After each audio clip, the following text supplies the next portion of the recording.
essa delicada fase da vida e essa delicada prática que é o namoro. Você sabe que a família é o maior alvo de Satanás nesse século. Nenhuma instituição é tão combatida, atacada pelo inferno do que a família. E quando a família começa? A família começa no casamento. E o casamento começa no namoro, na relação a dois, que a nossa sociedade chama de namoro. O que a Bíblia tem a dizer sobre o namoro? Preste atenção. O namoro não é uma prática prevista nas Escrituras.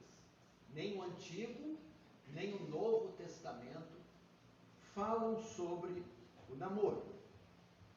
O namoro é uma criação do mundo ocidental moderno. É uma prática típica do Ocidente que tem pouco mais de 150 anos de existência. Durante séculos e milênios, ninguém nunca praticou o namoro como ele é feito no Ocidente. Biblicamente, um homem e uma mulher só se uniam para o casamento. Não havia esse espaço, essa prática antes, chamado namoro. Esse é um fenômeno, como eu disse, criado, praticado pelo Ocidente, que tem outro nome. É um fenômeno chamado sistema de namoro recreacional. O que é o sistema de namoro recreacional? É namorar sem o compromisso do matrimônio. É namorar apenas por diversão. Namorar apenas pelo prazer. Namorar de forma irresponsável, sem nenhum compromisso. E o sistema de namoro recreacional é uma prática predominantemente do século XX, século XXI. Tanto é que se criou até alianças para isso, né? Alianças de prata, aliança de compromisso. E é muito comum você ver jovens de 14, 15, 16, 17 anos com aliança prata, mostrando que estão namorando. Então você chega para eles e olha a aliança no dedo deles e diz: nossa, vocês estão namorando? Sim, nós estamos namorando. Aí você pergunta: e quando é que vocês vão se casar? E esse jovem assusta: casar? Não, a gente não está pensando em se casar. Então por que estão namorando?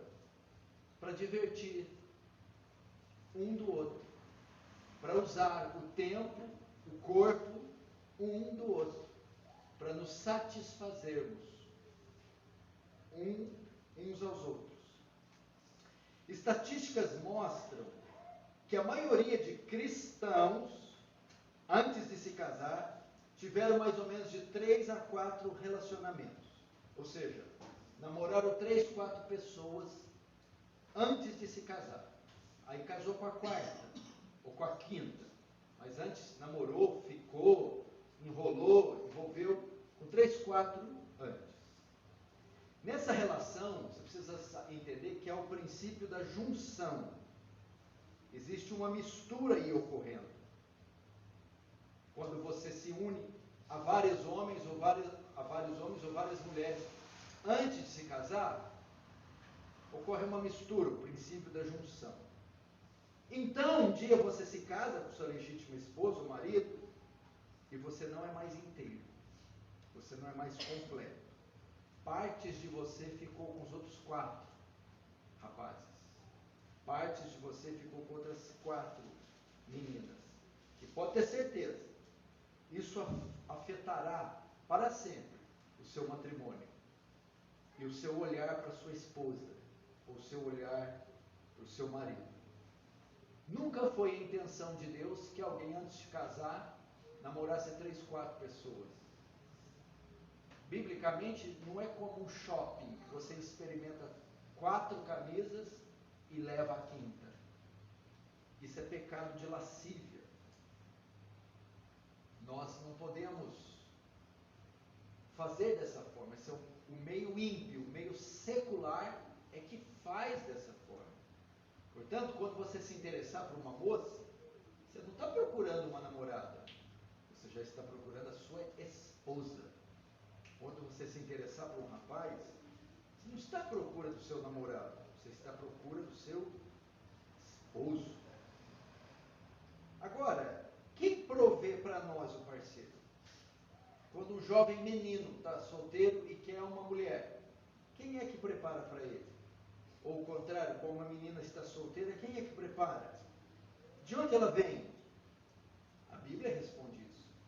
Quando Deus criou o mundo, criou Adão, Adão estava sozinho. Quem proveu uma mulher para Adão? Quem preparou uma mulher para Adão? Deus. Gênesis 2, 22. E a costela que o Senhor Deus tomara ao homem, transformou numa mulher e lhe trouxe. Essa é uma das razões de termos lares e famílias cheias de crise. Sabe por que alguns casamentos não dão certo?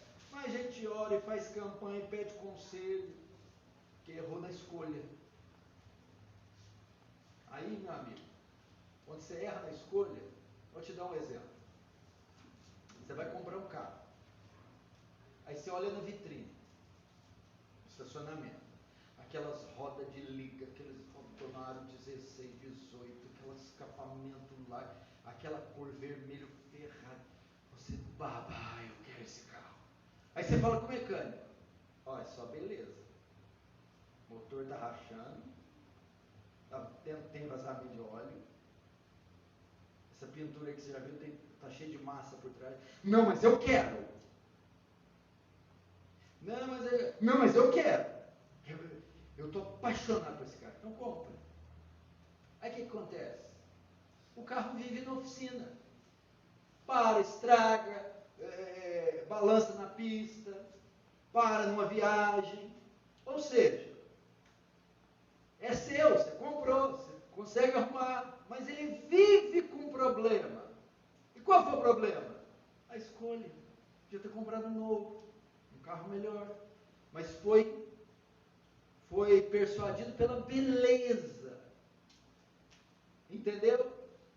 Ele até vai andar no carro, mas sempre vai ter dificuldade. Aí ele vai perguntar, vai voltar no mecânico a 10ª vez. Mas, gente, não tem solução para esse carro, meu filho. Você errou na escolha. Eu te falei que só tinha beleza. Agora você vai ficar sofrendo com esse carro para o resto da vida. Seu pai não te falou, eu te falei dessa mulher. Eu falei, não, mas era bonita, eu fiquei apaixonado, mas eu te falei. Mas agora a gente ora, põe remendo, passa óleo ungido, consegue andar mais um pouco. Mas vai te dar dor de cabeça para o resto da vida. Mamãe, mas era tão bonitinha, mas não prestava, meu filho. Papai, mas era tão bonito, charmoso, mas não valia um vintém, minha filha. Então a questão é a escolha. Por quê? Escolher o mal, não buscar a direção de Deus. Provérbios 18, 22 diz, aquele que encontra uma esposa, acha o bem, e alcança a benevolência do Senhor. Portanto, temos que basear a escolha na vontade de Deus, e não só para a beleza. Ok?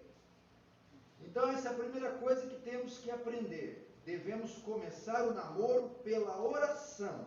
Pais, jovens, quer uma esposa, quer um marido, começa com os joelhos, começa lá no teu quarto, não é na escola que começa não. Não é no Instagram, não é no Facebook, é no quarto. Porque só aquele que é onisciente vai poder te dizer quem é a pessoa certa, quem é a pessoa que vai ser compatível a você. Agora nós vamos aprender alguns princípios bíblicos sobre o namoro, que estão relatados em Gênesis 24. É a famosa passagem de Isaac, solteiro, e Rebeca. E os dois vão se unirem. E aqui nós temos princípios para o namoro cristão. Princípios para como escolher a pessoa certa e como conduzir o namoro. Preste atenção, pai. Primeiro princípio. Eu tenho que confiar a escolha aos anciãos da igreja aos mais velhos, são pais e líderes espirituais. Veja o verso 2 e 3. Disse Abraão ao seu mais antigo servo da casa, que governava tudo que possuía: põe a mão debaixo da minha coxa, para que eu te faça jurar pelo Senhor, Deus do céu e da terra, que não tomarás esposa para meu filho das filhas dos cananeus, entre as quais habito. Até aí. O que acontece aqui? Os responsáveis por prepararem e escolherem uma mulher para Isaac, aqui está a figura de Abraão, que já estava muito velho, e tinha o seu servo na casa, que era um homem idôneo também, Eliezer. Ele seria o responsável para ir até a terra dele, para escolher uma mulher para Isaac. Então veja só o que eu quero ensinar aqui. Primeiro ponto, como escolher a pessoa. Meninos, meninas, confie a escolha da sua namorada, do seu namorado, que vai ser sua futura esposa ou esposo, aos anciãos. Quem são anciãos? Seus pais e seus líderes espirituais, pastores e presbíteros. Existem dois extremos no mundo ainda, quando vão escolher pessoas para os filhos. O primeiro extremo é muito da cultura do Oriente. Os pais escolhem com quem a menina vai casar, sem a menina participar. Os pais escolhem quem o menino vai casar, sem o menino participar. O menino nem conhece, nunca viu. O pai chega lá, o sheik, o árabe, está aqui o rapaz, você vai casar com ele. Tem interesse familiar, tradição familiar, interesse político. Esse é um extremo. Os filhos não participam. O outro extremo é, os pais não participam. O menino chega em casa meia-noite, mão dada com a menina. Mas quem é essa moça, meu filho? Minha noiva. Sua noiva? É minha noiva. Oi, prazer, noiva do meu filho. Eu não estou nem de um lado, nem de outro. O que deve acontecer para a escolha ser perfeita? Os pais, os presbíteros, junto com o jovem, fazem a escolha. Junto com a jovem, faz a escolha. Portanto, o menino e a menina devem pedir a opinião dos pais e dos presbíteros. Provérbios 15, 22 diz: quando não há conselhos, os planos se dispersam, mas havendo muitos conselheiros, eles se firmam. Salomão está ensinando que tem projetos que, para serem bem-sucedidos, eu preciso de conselheiros. Há projeto mais importante do que a escolha de um marido, de uma esposa? Por que então, jovem, você vai fazer essa escolha sozinho? Note que Isaac não aparece aqui. Por que Isaac não estava aqui? Porque Abraão estava envolvido numa das questões mais importantes da vida da família de Isaac: conseguir uma esposa para ele. Isaac confiava tanto no seu pai. Meu pai é sábio, idôneo, maduro, ele saberá fazer isso. Muitos jovens não vão concordar e vão dizer: pastor, não, meus pais não podem me ajudar na escolha, ele vai escolher errado. Você acha que seu pai vai escolher errado? Você acha que seu pai escolheu errado, Nicole, quando escolheu sua mãe? Você acha que sua mãe escolheu errado, menino, quando escolheu teu pai? Te digo, ele sabe escolher muito melhor que você. Ela sabe escolher muito melhor que você. Mas por quê?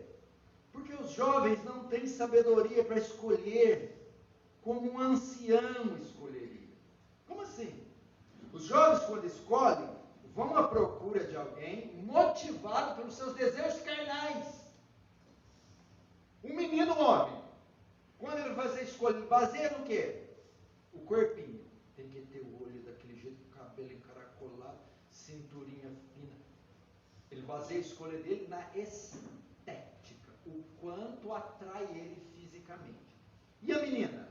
A menina já não precisa ser muito bonita, não. Tanto é que você vê cada modelo aí, com cada pangaré, que você fala, mas não é possível. As meninas já se preocupam com questão financeira, quanto pode dar segurança para ela, e preocupa com questão afetiva. Se é amoroso, se responde cartinha, se bota coraçãozinho. Ah, acabou, ela vai fazer assim. Como é que faz? Não sei fazer. Eles são motivados por desejos carnais. Com qual dos dois vocês ficariam? Com o menino e uma menina de 15 anos que fazem escolha baseada em desejos carnais? Ou num pai, numa mãe, num pastor, num presbítero, que vai basear a escolha em princípios espirituais? Então esse é o primeiro ponto. Confie a escolha a pais e líderes. Não faça a escolha sozinho. Pais, interfiram na escolha. Vocês têm autoridade para fazer isso. Como eu disse para o jovem não ficar irritado, não é nem só o pai, nem é só você. Os dois se unem nisso. Segundo princípio, jovens, vocês jamais podem escolher uma pessoa do mundo, um ímpio, um pagão. O verso 3 diz assim: faça jurar que não tomarás esposa para os filhos dos cananeus. Verso 4, mas irás à minha parentela. Qual que é o segundo princípio? Não há provisão fora do povo de Deus. Não há provisão fora da igreja. Não há provisão fora do meio cristão. Não há. Não, você não... O que Abraão disse, Eliezer? Não escolha uma mulher lá de fora, lá dos cananeus. Pais, nós devemos orar para que Deus proveja uma mulher para os nossos filhos, um marido para as nossas filhas, dentro da casa dele. Dentro da casa dele. Nós não devemos buscar. E eu não estou dizendo que é só da igreja local. Então eu só posso me casar com alguém da minha igreja. Não, você só pode casar com alguém da igreja de Cristo em todas as partes do mundo. Você não pode se casar com alguém fora de Cristo, fora do Senhor. Você conhece 2 Coríntios 6,14. Não vos prendais num jugo desigual com os infiéis. Por que sociedade tem a justiça com a injustiça e comunhão tem a luz com trevas? O que é um jugo desigual? Quem conhece a famosa carroça de bois, tem uma carroça e 2 bois puxam. Os bois estão ligados o quê? Numa haste de madeira, que vem em cima e embaixo. Aquilo se chama jugo. Geralmente são 2, um boi na esquerda e um boi na direita. O que é o jugo desigual? Colocar um boi na esquerda e uma cabra na direita. Um boi na esquerda e um cavalo na direita. É um jugo desigual. Vai dar certo isso? Um é mais alto, um é mais baixo, um é mais forte. Vai ser uma anarquia isso. E o Senhor está dizendo, não pode ter numa parte do jugo um justo e na outra parte do jugo um ímpio. Ser justo com justo. Ou seja, o namoro só pode acontecer com pessoas cristãs. Cristão com cristão. O que ocorreria se Eliezer não achasse sua mulher? O verso 8 diz que ele estaria livre do seu voto. Ele poderia voltar sem. O que eu aprendo aqui? Se no momento não há ninguém entre o povo de Deus para você, por alguma razão, ele te quer sozinho. Pastor, eu estou orando, não tem ninguém. Não tem ninguém? Entre o povo de Deus, não. Fora tem um monte. Por alguma razão, Deus te quer sozinho. Ele pode estar te preparando, te santificando, te salvando caso você não seja salvo. Mas por algumas razões que talvez não sabemos, ele te quer sozinho. Mas existe outro perigo que a maioria cai. É assim, o casal de jovens começa a se gostar, mas uma das partes é ímpia. A igreja de São Joaquim é desse tamanho, tem 2 meninos lá, e um pior que o outro, um é cabeça de ervilha e outro é cabeça de semente de abóbora. Mas lá na minha escola, meu Deus, eu comecei a gostar do rapaz, mas ele é ímpio. Aí o que faz? Os pais, a igreja e os pastores concordam. Por quê? Porque a menina fala assim, Não, mas eu vou começar a trazer na igreja, sabe? Eu estou pregando para ele. Ele começa a vir na igreja completamente e aí ele se converte. Aí todo mundo acredita. Aí os pais todos dizem, ele mudou, ele é homem de Deus, então permite o namoro. O menino até desce as águas, desce orando em línguas. Né? Aí o que acontece? Em 6 meses ele sai da igreja e leva a filha dele junto.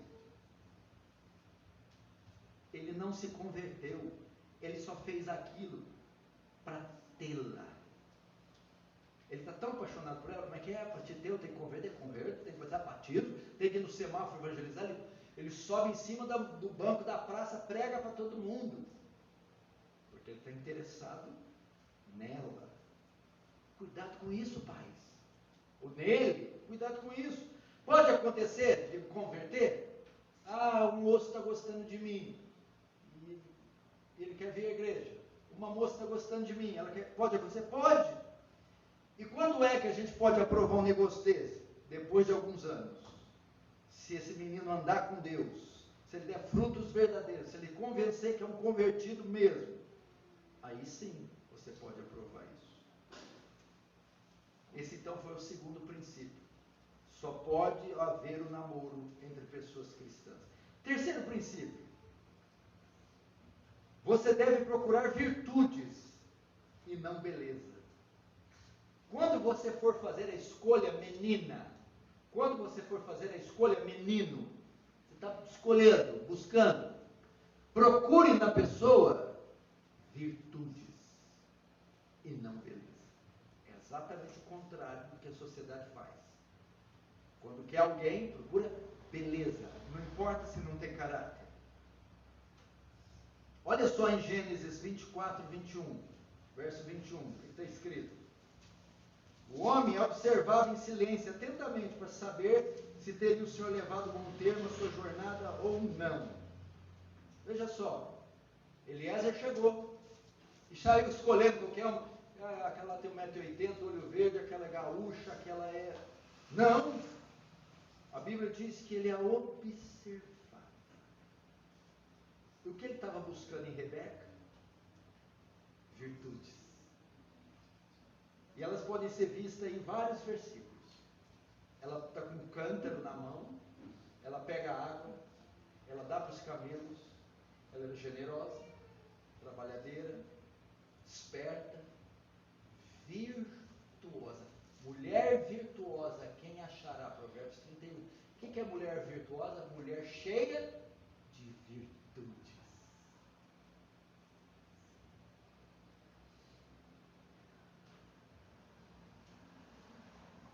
Então veja só, na procura, busque virtudes. Beleza? Não paga conta, não sustenta casamento, não vence crise. Aliás, segundo mês de casamento, você nem vê beleza mais. O que sustenta o casamento? Caráter. O que você tem que buscar numa menina ela honra os pais, ela ama a Deus, ela é honesta, ela é verdadeira. Você tem que buscar num rapaz, ele é trabalhador, ele é honesto, ele anda com Deus, ele tem caráter e não beleza. Ah, pastor, mas não pode ter beleza e virtude? Se você achar, traz, porque está difícil. Custa ter virtude, e ainda ser bonito. Se você ver a casa que vem aqui que eu faço casamento. Né? Melhor ainda, mas o ideal é virtude. Quarto princípio. Uma mulher jamais deve ir atrás de um homem.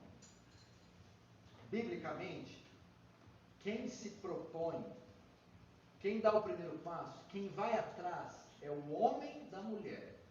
Não é a mulher que se oferece ao homem. Porque a Bíblia diz que a mulher que vai atrás do homem é a mulher imoral. Provérbios 7:10. Eis que uma mulher lhe saiu ao encontro. A mulher que foi até o jovem, com enfeites de prostitutas. Rebeca, que não estava procurando um homem, não foi atrás de Isaac, não estava nem pensando em Isaac, ela estava tranquila buscando água. E hoje está diferente, sabe que meu tempo mudou.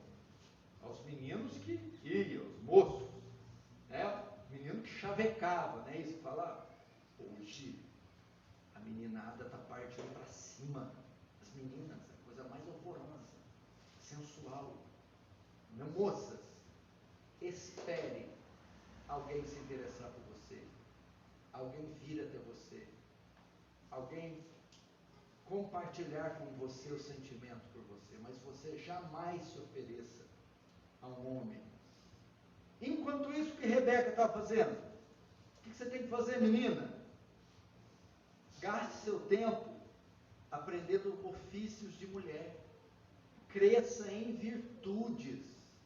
Porque as meninas de 10, 11, 12, 13 estão tudo já agora, estão tudo se oferecendo, já querendo se relacionar, ao invés de estar crescendo como moças, como mulher. Tito 2, 3, 4 diz: as mulheres idosas, semelhantemente, que sejam sérias no seu viver, para que ensine as mais novas. Ensinar o que as mais novas? Serem prudentes, amarem seus maridos e seus filhos.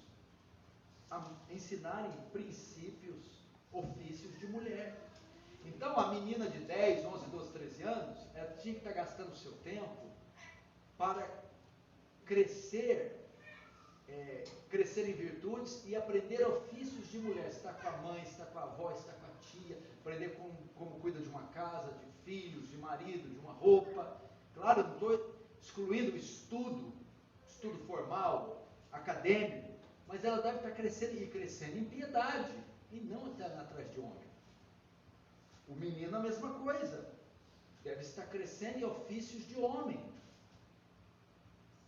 Quinto princípio, estou falando isso para a escolha. Antes da escolha, conhecer seus antecedentes.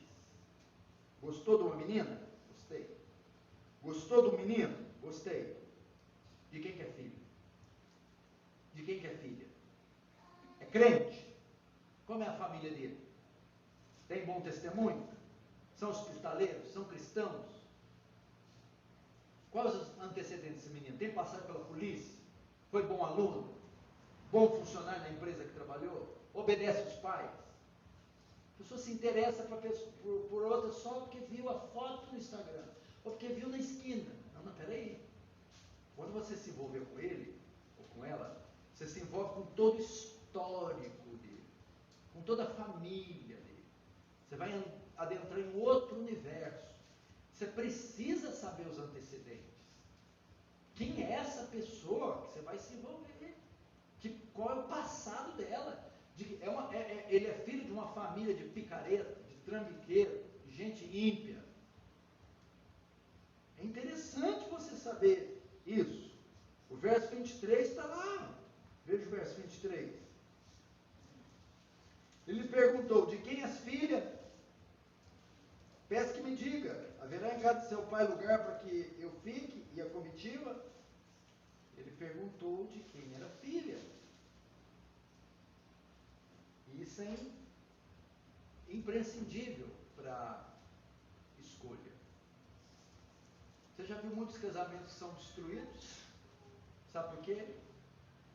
Por causa da família da noiva. É um inferno aquela sogra, aquele sogro, aqueles cunhados. Por causa da família do noivo, que intrometido, herdou dívidas, herdou maldição daquele povo todo. Então, saiba os antecedentes primeiro. Sexto princípio, para namorar: espere a aprovação dos pais e dos líderes espirituais. Espere, veja o verso 33. Diante deles puseram comida, porém ele disse: não comerei enquanto não expuser proposta que venho. Labão respondeu, disse. Labão, no caso aqui, era o pai de Rebeca. Veja só. Ele não partiu com ela sem que os pais dessem a permissão. Ele vem, comunica o pedido de Abraão a Labão, e tudo que Deus fez por ele até ali.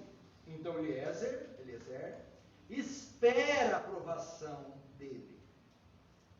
Menino e meninas, Você não pode namorar com alguém que o seu pai, sua mãe, sua igreja não permitiu. Você precisa da bênção dos seus pais, da sua igreja. Não faça uma coisa dessa por conta própria, sem a bênção deles. Mas você pode pensar, não, pastor, eles não vão aprovar. Como você sabe que eles vão aprovar? Se você estiver fazendo algo errado, eles não vão aprovar mesmo, e nem devem. Agora, se estiver fazendo tudo correto, debaixo da vontade de Deus, da palavra de Deus, não tem porquê não dar certo. Você precisa da autorização deles. Você não pode pegar a filha do pai dela sem autorização. Eu dou um exemplo aqui, por exemplo. Imagina que um senhor aqui, na rua Rio de Janeiro. Ele está quase se aposentando e comprou uma caminhonete. Zero. Faz um mês que ele tem ela e ele não faz outra coisa senão chegar do trabalho e polir, lavar. Ele ama aquela caminhonete mais que tudo. Aí num sábado, chega ali mais ou menos 10 horas da noite. Ele está indo dormir. Mas antes de dormir, ele vai lá na garagem dar mais uma olhadinha nela. Manda até um beijinho para ele. E vai dormir. Coloca as chaves no chaveiro. Aí vem um pirralho de 18, 19 anos. Espera ele dormir à meia-noite. Pula o muro, pega as chaves, entra na caminhonete, liga ela, aperta o controle do portão e sai. E a noite inteira ele usa e abusa daquela caminhonete, enche ela de gente. Eles fumam, bebem, cai bituca de cigarro, bebida nos bancos, ele dá cavalo de pau, risca toda ela, e chega 4:30 da manhã, de mansinho, aperta o controle, bota a caminhonete lá, as chaves e vai embora. Esse pai acorda. A primeira coisa que ele vai fazer é o quê? Ver a caminhonete. Quando ele olha, vidros abertos, farol quebrado, riscado, ele grita, quem pegou minha caminhonete? Se eu achar quem pegou, eu mato! Imagina como ele vai ficar furioso. Agora, 10 horas da noite, ele vai dormir. 1 hora da manhã, o menino pula lá. Ele vai pegar não a caminhonete, mas a filha dele, sem ele saber. E vai passear, abusar, usar ela, sem permissão. E às 5 da manhã vai devolvê-la. Se é meu filho, acorda. Se é minha filha, acorda sem cabeça. Imagina o que esse homem vai fazer. Vai ser pirralho. Portanto, você precisa pedir a permissão dos pais. Não é assim antigamente? O rapaz ia lá, eu vim pedir a mão da sua filha em casamento. Eu vim pedir. Para quem pedir? Pai. Se o pai falasse, não dou. Assunto encerrado. Então você precisa da aprovação deles. O jovem está tudo murchinho, ninguém está gostando dessa história. O que eu vim fazer aqui hoje? 7º princípio. Deve ser uma pessoa que teme a Deus e honra os pais. Teme a Deus e honra os pais. Rebeca aceitou ir com Eliezer, pela história que ele contou. Ele contou a história que está no verso 57 e 58. Tá? Por que Rebeca resolveu ir? Porque quando ele conta a história, Rebeca viu que Isaac era um homem que temia Deus e que honrava seus pais. Menina, se esse menino não honra os pais, fuja dele, porque ele não vai honrar você. Menino, se essa menina não obedece, submete aos pais, fuja dela, porque ela não vai submeter a você. Se esse menino e essa menina não teme a Deus, não obedece a Deus, não respeita a Deus, fuja dele. Ele não vai temer e respeitar você. Pense nisso, menina. Se você se interessa por um rapaz, mas ele cheira mal, não faz a barba, é preguiçoso, é mole com algumas tarefas. Mas você diz, não, pastor, ele depois melhora com o tempo, isso são coisas simples. Não, ele vai piorar 10 vezes, porque isso é o melhor dele, porque ele está querendo te conquistar. Fedido, mole desse jeito, já é o melhor dele, que ele está fazendo para te conquistar. Depois que ele conquistar, ele vai piorar 10 vezes.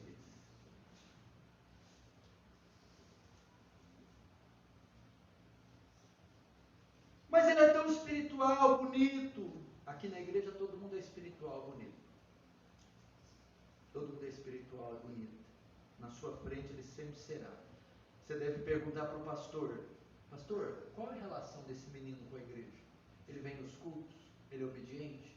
Qual a relação dele com Deus? Com os irmãos? Com a igreja? Você deve perguntar para os pais. Ele é um bom filho? Ele é uma boa filha? Ele te honra? Isso é muito importante. Se ele teme a Deus e honra os pais. Se ela teme a Deus, honra os pais. Oitavo princípio. Não precisa ter intimidade com a sua namorada. Nem precisa ter intimidade com o seu namorado. Versos 57 e 58. Rebeca foi e se casou com Isaac sem conhecê-lo intimamente. Sem ter tido relações sexuais. O mundo diz, antes de casar tem que conhecer, e tem que conhecer intimamente, tem que experimentar. E veja como o mundo está. Mas a Bíblia diz que você não precisa conhecer intimamente. O sexo está restrito só ao matrimônio. Portanto, no namoro, ficar sozinhos, jamais. 1 Tessalonicenses 5:22, foge de toda a aparência do mal. Hoje os casais ímpios namoram dentro do quarto trancados. Andam dentro do carro trancados. Tem toques íntimos. Porque tem gente que pensa que o pecado é só o pecado sexual. É só o pecado da relação sexual. Não. A intimidade e as carícias. Quando você acaricia uma menina, ou a menina te acaricia, o corpo se prepara para a relação sexual. Ele começa com um estado de excitação. E se esse estado de excitação acontece e não pode ser legitimamente suprido, é pecado de lascívia. Porque se o corpo está preparando para a relação, então é para ele ter relação. E quando é que o corpo pode ter relação? Só com a esposa ou com o marido. Ah, mas nós somos solteiros. Então por que está ativando o corpo as relações? Porque são namoros carnais, que a Bíblia não prevê. Na verdade, o correto deveria ser corte. É uma amizade próxima, que o casal tem, até o dia do casamento. Agora esse negócio de quarto sozinho, carro sozinho, e toca dali, esfrega de cá. Por isso que a maioria cai em pecado, a maioria se engravida na solteirice, a maioria comete escândalo. Por quê? Porque é uma prática que não é cristã, mas que a igreja cristã adotou, a prática das novelas, da malhação, da cultura ocidental. Não é a prática da escritura. Aonde na Bíblia você vê alguém namorando alguém, esfregando alguém? Então, a intimidade está restrita ao matrimônio e não ao solteiro. 10º e último. O namoro só pode ocorrer se ele tem como fim o matrimônio. Então vem a pergunta, pastor, depois de tudo que o senhor falou, quando é então que eu posso pensar em me relacionar com uma mulher? Quando é então que eu posso namorar? Se o namoro, presta atenção nesse princípio, o namoro só pode começar se ele tem como fim o matrimônio. Ok, eu quero namorar com aquela moça. Tá, você vai namorar então para casar. Não, não é para casar, então você não pode namorar. Quer namorar com aquele menino? Não. O namoro só vai ser permitido se você se casar com ela. Ah, não, então não vai acontecer. Ok? Biblicamente o namoro só pode começar, só pode acontecer se ele tem como fim o matrimônio. Só. Se não for, não pode haver. Tá. Então se ele tem só como fim o matrimônio, quando é que eu posso namorar? Quando ambos tiverem condições de casar. Quando ambos tiverem condição de casar. Se um menino perguntar para mim, quando é que eu posso namorar? Eu vou responder, quando você se tornar um homem. Quando você assumir responsabilidades de um homem.